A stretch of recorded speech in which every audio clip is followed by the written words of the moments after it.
उत्तर प्रदेश जैसे बड़े राज्य में जहां आईएएस अफसरों की मौज है, सबसे ताकतवर माने जाते हैं, पूरी ज़िंदगी नौकरी करने के बाद रिटायर जब हो जाते हैं तब भी उनकी चाहत खत्म नहीं होती। नया पद पाने की चाहत आफ्टर रिटायरमेंट, उनको कोई ऐसा पद चाहिए जिससे कि वो आने वाला 4-5 साल और आराम से निकाल सकें। तो इतने बड़े राज्य में कोई अफसरों की कमी नहीं है, पद भी बहुत हैं, लेकिन ये होता है कि भाई आपका एक से दिल भरता नहीं, चाहे नौकरी हो, चाहे व्यवसाय हो, चाहे पार्टी हो, चाहे सरकार हो, चाहे नेता हो। ये जो बड़ी बातें हैं भाई, आप 60 साल तक नौकरी में रहते हैं, उच्च पदों पर जाते हैं, प्रमुख सचिव बनते हैं, एसीएस बनते हैं, चीफ सेक्रेटरी भी बनते हैं, उसके बावजूद भी अफसरों से सरकारी सुविधाओं का मोह छूटता नहीं है। इसके लिए वो फिर कैसे आ जाएं, जुगाड़ लगाते हैं। मुख्यमंत्री के सामने आगे पीछे नंबर बढ़ाने की कोशिश में लगे रहते हैं, दरबार में हाजिरी लगाते हैं।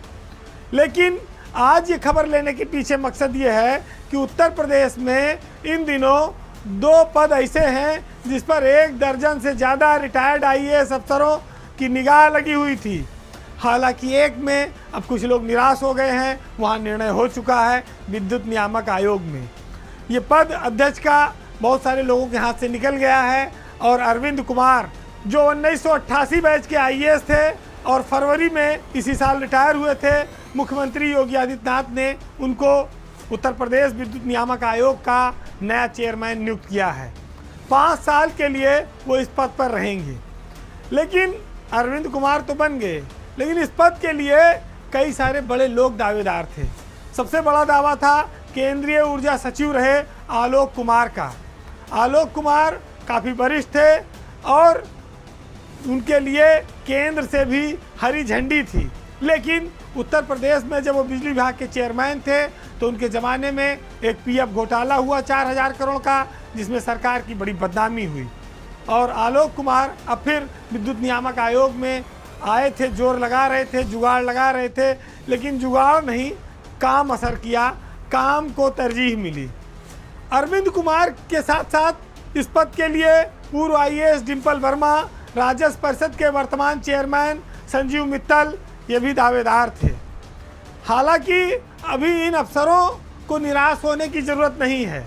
रिटायरमेंट के बाद घर पर समय काटने में थोड़ी मुश्किल ज़रूर हो रही है, लेकिन अभी रेरा के चेयरमैन का एक पद खाली है, उसको लेकर भी रेस है। उस कुर्सी पर कई और नए दावेदार भी आ गए हैं, उसमें घमासान ज़्यादा है, जिसमें एक बड़ा नाम संजय भूसरेड्डी का भी है, जो यूपी में रेरा के चेयरमैन बनने के दावेदार बताए जा रहे हैं।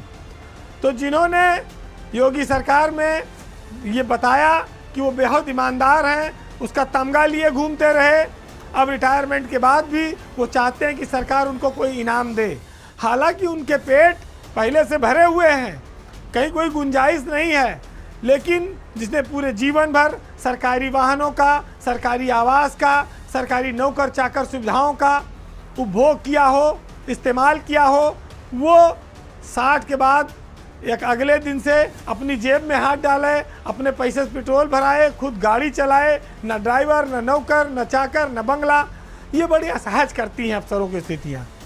इसीलिए वो इस जुगत में रहते हैं कि कहीं कोई व्यवस्था बन जाए तो कम से कम 3 साल 5 साल किसी आयोग में, निगम में जाकर कुछ और जीवन के समय बिता लिए जाएं। क्योंकि रिटायरमेंट के बाद साहब लोग जब घर जाते हैं तो बड़ी दुर्दशा भी बहुत लोगों को होती है। न पहले जैसा मान सम्मान रह जाता है, न बाल बच्चे साथ रहते हैं, ज़्यादातर तो बाहर रहते पड़ते हैं, और जब तक नौकरी में थे रिश्ते बनाए नहीं, तो जब आप रिटायर हो गए तो फिर कोई आपसे रिश्ता रखना भी नहीं चाहता।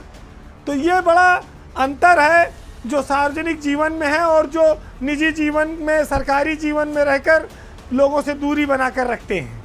उनकी निजता अलग तरह की होती है, लेकिन आफ्टर रिटायरमेंट उनको इन सब परेशानियों को भी झेलना पड़ता है।